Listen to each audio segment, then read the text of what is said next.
अपना चल रहा था पाचन तंत्र, पाचन तंत्र का पाठ चल रहा है। और पाचन तंत्र में आप बात कर रहे थे मुख की, किसकी बात कर रहे थे? मुख की बात कर रहे थे। मुख में सबसे पहला पार्ट मैंने आपको बताया था दांत। मुख में पहला पार्ट कौन सा बताया था? दांत। दांत के बाद में सेकंड नंबर पे अपने पास में आया था जीभ, और जीभ के बाद में थर्ड नंबर पार्ट में अपने पास में कौन सा आया था? लार ग्रंथि, लार ग्रंथि। और चौथा पार्ट कौन सा था मुख में? यवना। नेक्स्ट क्लास पहले वाली जो पीछे वाली जो क्लास थी उसमें हमने बात कर लिया था दांत, और नेक्स्ट जो पार्ट पढ़ेंगे वो कौन सा पढ़ेंगे? जीभ का, लार ग्रंथि का, यवना। देखो मैं सबसे पहले बात करूं अपने पास में जीभ की। तो जीभ पहला क्वेश्चन तो ये बनता था जीभ किसकी बनी होती है? पहला क्वेश्चन तो अपने पास में बनता है जीभ किसकी बनी होती है? तो आंसर ये होगा जीभ मांसपेशियों की बनी होती है। जीभ में आपको कोई हड्डी दिखाई देती है क्या? कोई हड्डी होती है जीभ में? नहीं होती। तो जीभ किसकी बनी होती है? मांसपेशियों की बनी होती है, पहली बात। दूसरी बात, जीभ पर छोटी छोटी कणिका पाई जाती है। जीभ पर छोटी छोटी कणिका पाई जाती है, और इन कणिकाओं को हम क्या बोलते हैं? स्वाद कणिका बोलते हैं। कौन सी कणिका बोलते हैं? स्वाद कणिका बोलते हैं। और ये स्वाद कणिका में किसका ज्ञान करवाती है? स्वाद का ज्ञान करवाती है। तो जीभ का कार्य क्या हो जाएगा? स्वाद का ज्ञान करवाती है। जीभ अपने मुख में किस चीज का ज्ञान करवाती है? स्वाद का ज्ञान करवाती है। मतलब जीभ होती है वो किससे जुड़ी रहती है? भोयड अस्थि से। अपने पास में ये जीभ है, और ये किससे जुड़ी होती है? यहाँ पे भोयड अस्थि से जुड़ी होती है। ये अस्थि कौन सी है अपने पास में? भोयड अस्थि।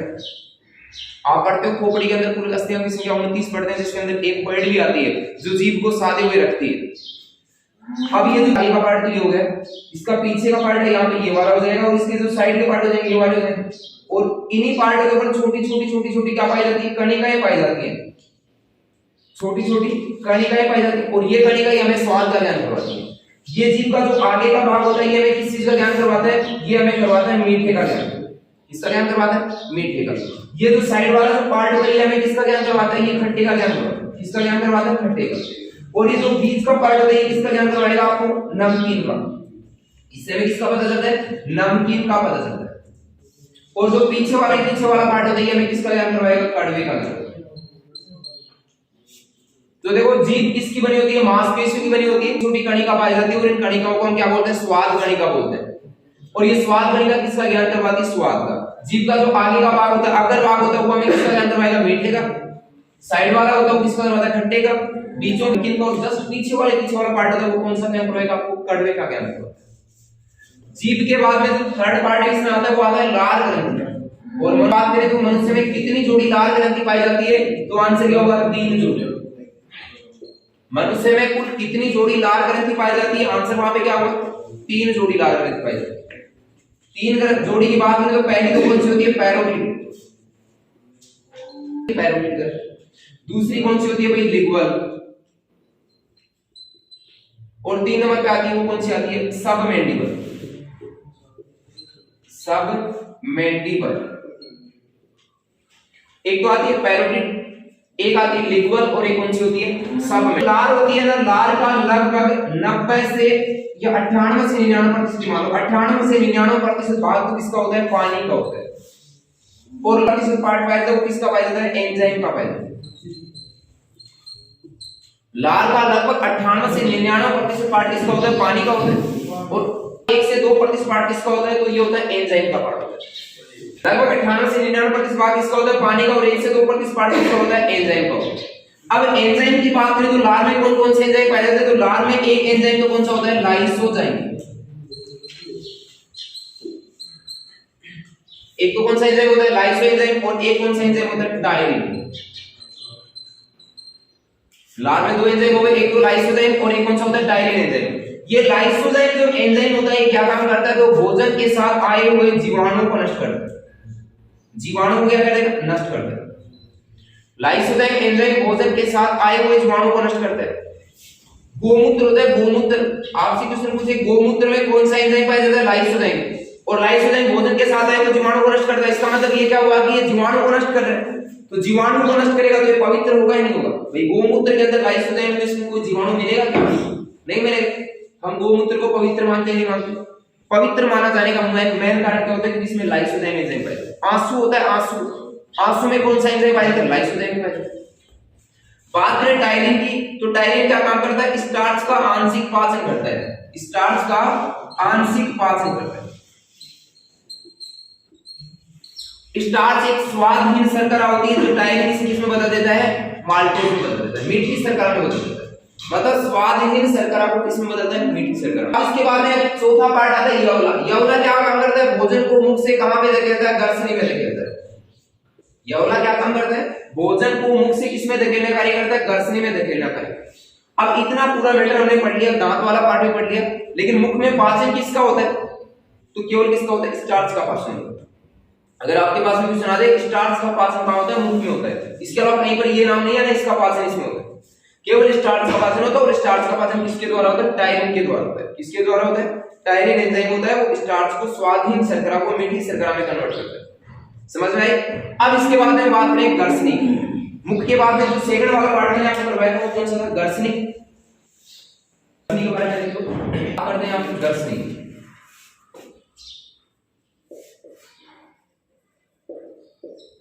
तो ग्रसनी क्या होता है? भोजन व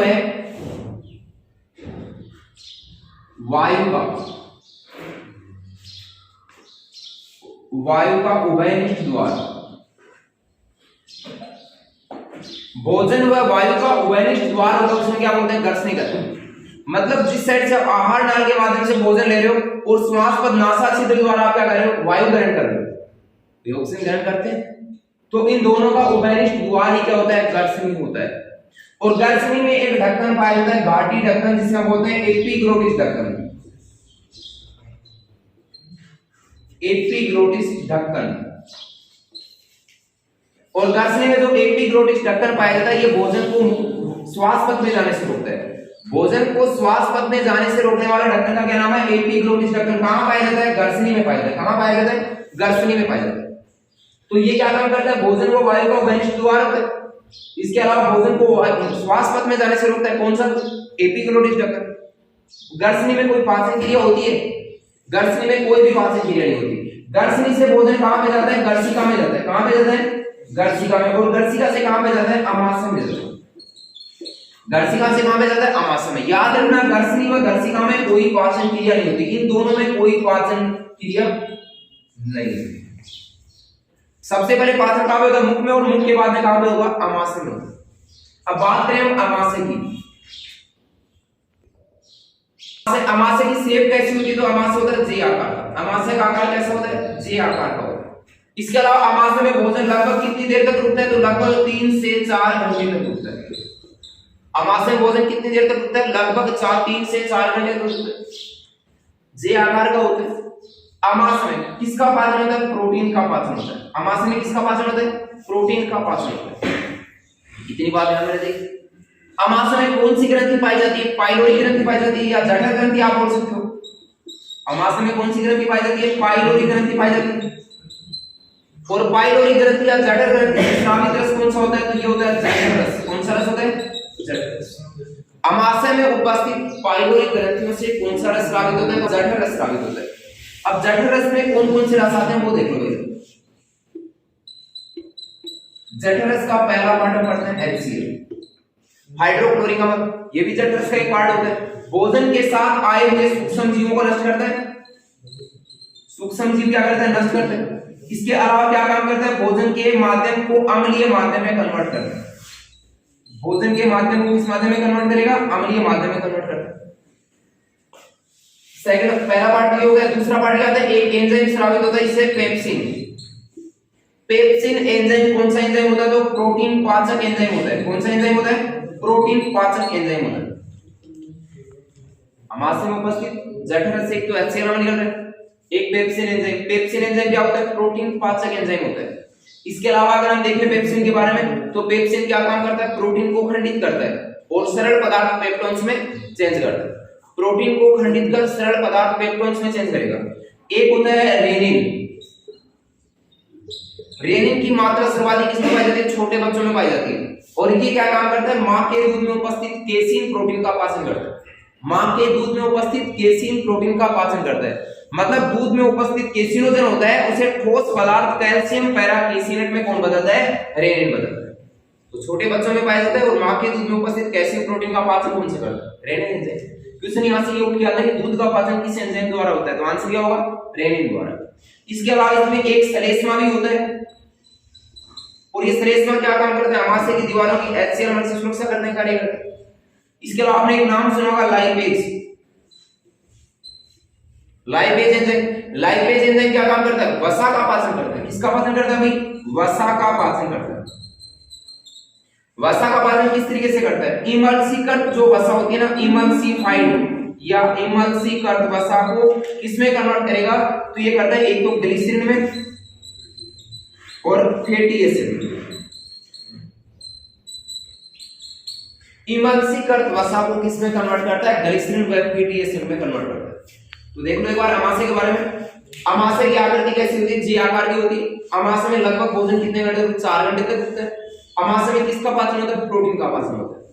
अमाशय में जो पाइलोरी ग्रंथि होती है उनसे कौन सा जठररस निकलता है। जठररस में एक पार्ट होता है HCl अम्ल, ये भोजन के माध्यम को अम्लीय माध्यम, उसके बाद में सूक्ष्म जीवों को नष्ट करता है और इससे पाचन की क्रिया क्या हो जाती है, तेज हो जाती है। फिर एक होता है pepsin enzyme. Pepsin enzyme protein पाचक एंजाइम होता है, मतलब प्रोटीन को खंडित कर सरल पदार्थ पेप्टोन्स में बदलता है। उसके बाद में आता है रेनिन एंजाइम। रेनिन क्या काम करता है, छोटे बच्चों में पाया जाता है और मां के दूध में उपस्थित कैल्शियम प्रोटीन का क्या करता है, पाचन करता है। श्लेष्मा क्या काम करता है, अमाशय की दीवारों की HCl अम्ल से सुरक्षा करने का कार्य करता है श्लेष्मा। इसके अलावा लाइपेज होता है, वो क्या काम करता है, वसा का पाचन करता है, मतलब इमल्सीकृत वसा को ग्लिसरीन व फैटी एसिड में बदलता है। एक बात ध्यान में रखना, प्रोटीन का सर्वाधिक पाचन कहां पे होता है, तो आंसर होगा छोटी आंत, ये सॉरी अमाशय। प्रोटीन का सर्वाधिक पाचन कहां पे होता है, अमाशय में होता है। यह पाचन हो जाता है, जो बचता है वो कहां पे होता है, छोटी आंत में होता है। तो अमाशय में किसका पाचन होता है, प्रोटीन का पाचन। इसके अलावा होता है अमाशय में होता है। इसके बाद में अमाशय से भोजन कहां पे जाता है, छोटी आंत में। अमाशय से भोजन कहां पे जाता है, छोटी आंत में, और छोटी आंत से कहां जाता है, बड़ी आंत में। अब देखो बात करते हैं छोटी आंत। छोटी आंत की बात करें,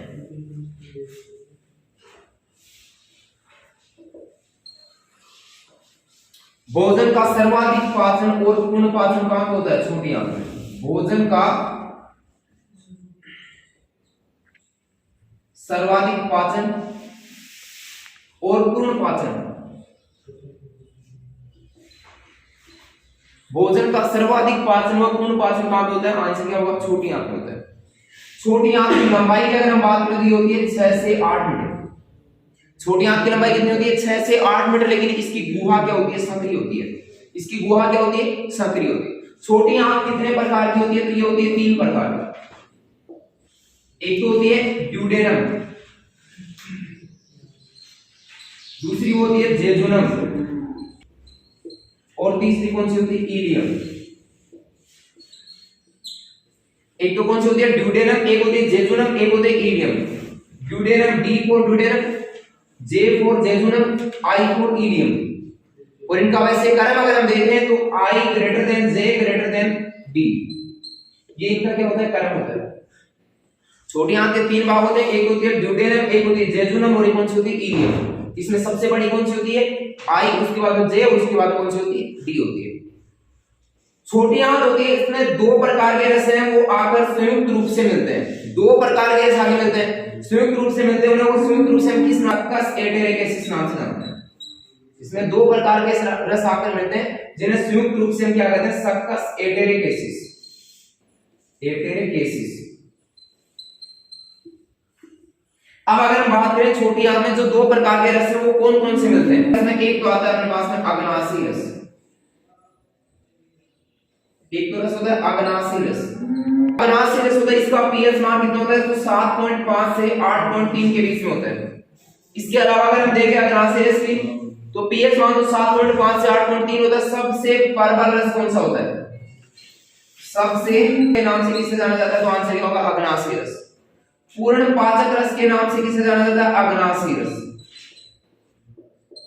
प्रबल रस, या फिर आप इसे क्या बोल सकते हो, पूर्ण पाचक रस बोल सकते हो। इसके अलावा अगर हम देखें तो अग्नाशय ग्रंथि से माल्टेज एंजाइम स्रावित होता है। माल्टेज होता है, सुक्रेज होता है, या फिर आप इसे सुक्रेज भी बोल सकते हो। क्या बोल सकते हैं, लैक्टेस, या फिर हम इसे क्या बोल सकते हैं, लैक्टेस हो गया, माल्टेज हो गया। माल्टेज क्या काम करता है? माल्टो में परिवर्तित करता है ग्लूकोज में। सुक्रेज क्या काम करता है? सुक्रोज को किस में परिवर्तित करता है? ग्लूकोज में फ्रुक्टोज में। लैक्टेज क्या काम करता है? लैक्टोज को किस में परिवर्तित करता है? ग्लूकोज व गैलेक्टोज में परिवर्तित करता है। इतना आपसे कोई नहीं पूछता है। इसके बाद जो दो प्रकार के दूसरा जो रस आता है, दूसरा रस कौन सा आता है? तो वो आता है पीतरस। पीतरस किसके द्वारा स्रावित होता है? पीतरस किसके द्वारा स्रावित होता है? तब तो यकृत से स्रावित होता है। किससे स्रावित होता है? यकृत से स्रावित होता है। दूसरा क्वेश्चन आता है पीतरस का भंडारण इकट्ठा कहां पे रहता है? तो आंसर क्या होगा? पित्ताशय, गोल ब्लैडर। पीतरस का संचित रहता है, ये आर्मी जीडी के पेपर में क्वेश्चन आ चुका है। पीतरस का संचित संचय कहां पे होता है? तो संचय कहां होता है? पित्ताशय में होता है, गोल ब्लैडर में होता है। पीतरस किसके द्वारा स्रावित होता है? एक बात याद रखना, इसमें कोई भी एंजाइम नहीं पाया जाता, कोई भी एंजाइम नहीं पाया जाता। पीतरस में कोई भी एंजाइम नहीं होता है। इसका भंडारण पित्ताशय में होता है। किसके द्वारा स्रावित होता है? यकृत के द्वारा। हरे पीले रंग का क्षारीय द्रव होता है जिसका पीएच मान कितना होता है? 7.7 होता है। और इसके दो भाग होते हैं। दो भाग कौन कौन से होते हैं? एक तो कौन सा भाग होता है इसका? एक होता है पित्त लवण और एक कौन सा पार्ट होता है? पित्त वर्णक। पित्त लवण तो क्या काम करता है? पित्त लवण क्या काम करता है? भोजन का पायसीकरण करता है। क्या काम करता है भाई? भोजन का पायसीकरण करता है। और पित्त वर्ण क्या काम करते हैं? भोजन को क्षारीय माध्यम प्रदान करते हैं। पित्त लवण क्या काम करता है? पायसीकरण। पायसीकरण जानते हो क्या होता है? पायसीकरण का मतलब होता है भोजन का बड़े बड़े अणुओं से कौन से अणु बदलना? छोटे छोटे अणु बदलना, पायसीकरण कहलाता है। भोजन का बड़े बड़े अणुओं से छोटे छोटे अणुओं में बदलना क्या कहलाता है? पायसीकरण कहलाता है। और ये क्या काम करता है? क्षारीय माध्यम परिवर्तित करता है। और पित्त वर्णक कितने प्रकार के होते हैं? दो प्रकार के होते हैं। पित्त वर्णक होते हैं वो कितने प्रकार के होते हैं? दो प्रकार के होते हैं। एक तो कौन सा होता है भाई? बिलिरुबिन। एक तो होता है बिलिरुबिन और एक कौन सा होता है? बिलिवर्डिन। एक तो होता है बिलिरुबिन और एक होता है बिलिवर्डिन। याद रखना, जब पीलिया रोग होता है तो इन दोनों की मात्रा क्या हो जाती है? बढ़ जाती है। दोनों की मात्रा क्या हो जाती है? बढ़ जाती है। एक तो होगा बिलिरुबिन और एक कौन सा होगा? बिलिवर्डिन। याद रखना, पीलिया रोग में दोनों की मात्रा क्या हो जाती है? बढ़ती हो जाती है। पीलिया रोग के अंदर बिलिरुबिन भी बढ़ जाता है और बिलिवर्डिन भी बढ़ जाता है। कई बार क्वेश्चन ये भी आता है कि पित्ताशय में अवरोध होने पर कौन सा रोग होता है? तो पित्ताशय में अवरोध होने पर कौन सा रोग होता है? पीलिया रोग होता है। इसके बाद में छोटी आंत से भोजन कहां पे जाता है? बड़ी आंत में। लेकिन एक बात ध्यान में, भोजन का सर्वाधिक अवशोषण कहां पे होता है? छोटी आंत में होता है। सर्वाधिक अवशोषण भी कहां पे होता है? अवशोषण छोटी आंत में होता है, क्योंकि इसमें विली और माइक्रोविली, माइक्रोविली का मतलब होता है अंकुर और सूक्ष्मांकुर। क्योंकि इसमें विली और माइक्रोविली की संख्या क्या होती है? संख्या सर्वाधिक होने के कारण क्या होता है? भोजन का सर्वाधिक अवशोषण भी कहां पे होता है? छोटी आंत में होता है। अब जो अपच भोजन है वो कहां पे चला जाता है? छोटी आंत से बड़ी आंत में चला जाता है। अब देखते हैं बड़ी आंत के बारे में।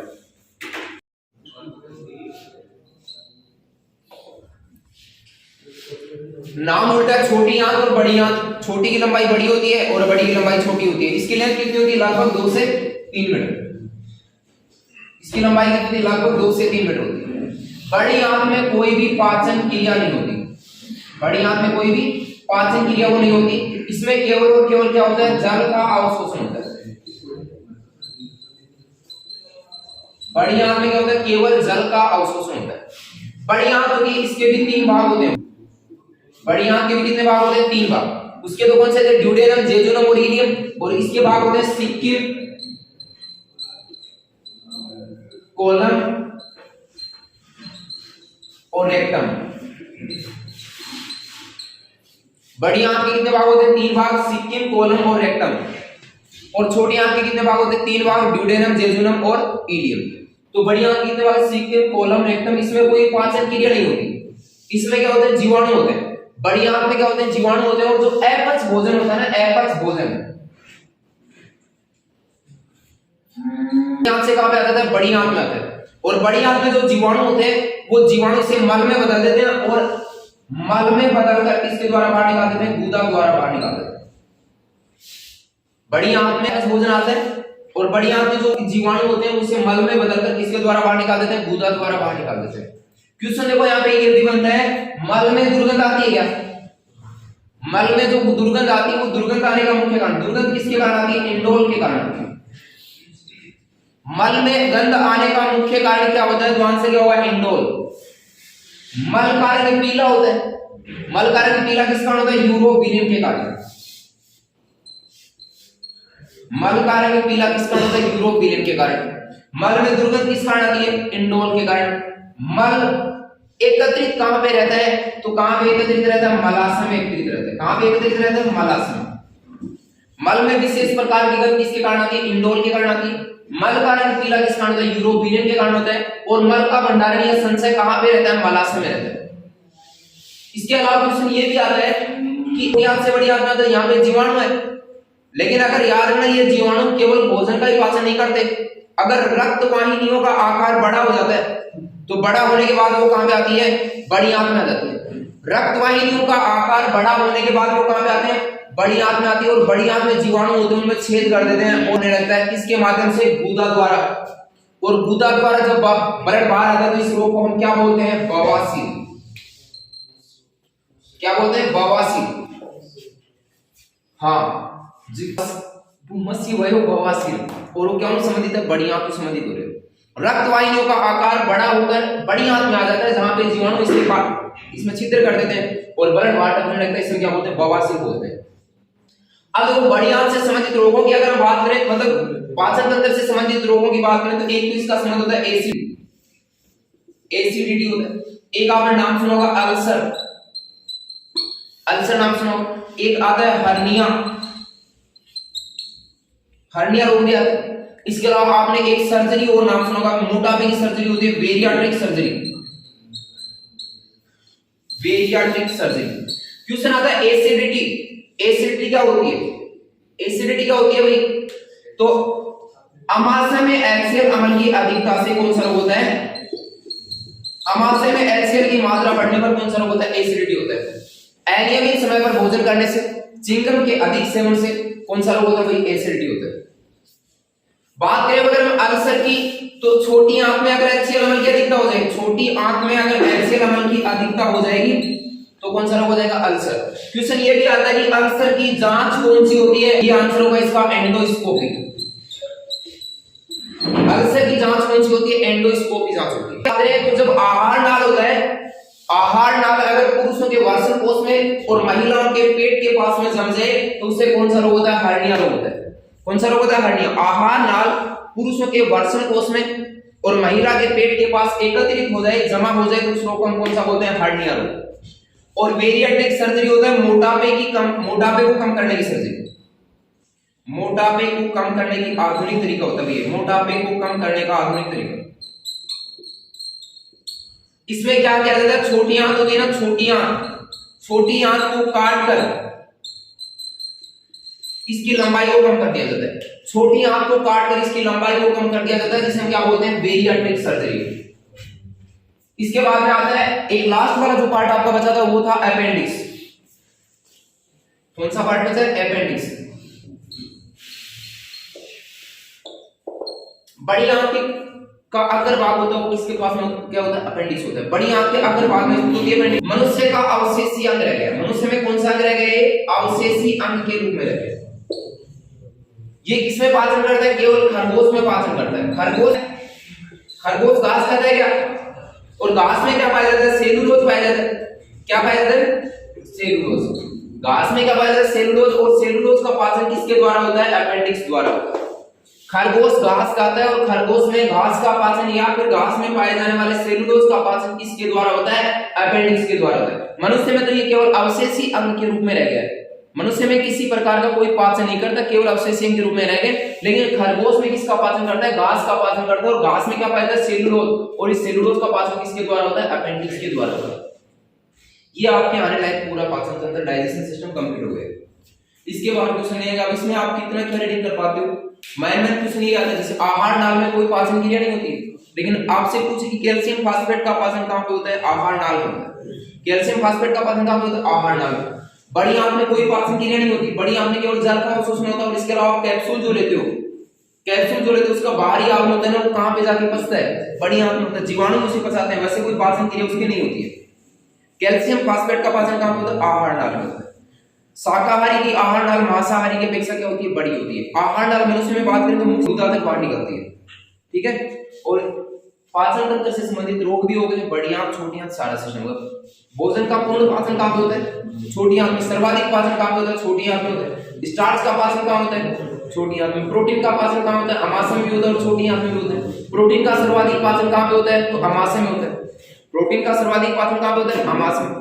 वसा का पाचन कहां पे होता है? किसके द्वारा होता है? लाइपेज एंजाइम के द्वारा होता है। वसा का पाचन कौन करता है? लाइपेज एंजाइम, मतलब इमल्सीकृत वसा को किसमें कन्वर्ट करता है? ग्लिसरीन व फैटी एसिड में। दूध का पाचन कौन सा एंजाइम करता है? Rennin enzyme. तो सीधे सीधे क्वेश्चन टाइप में बना के समझाएं। अब इसमें पूरा मैटर अगर आप 2-3 बार पढ़ लोगे ना तो आसानी से पूरा तैयार हो जाएगा। उसके बाद में पाचन तंत्र से कोई क्वेश्चन या तो आएगा नहीं, आएगा तो आपका गलत भी नहीं होगा, क्योंकि जरूरी नहीं कि हर टॉपिक से आपके पास में क्वेश्चन ही आएगा। टॉपिक बहुत सारे हैं और क्वेश्चन आते हैं थोड़े कम, तो इस कारण मैन क्वेश्चन आते हैं, फूट के आते हैं।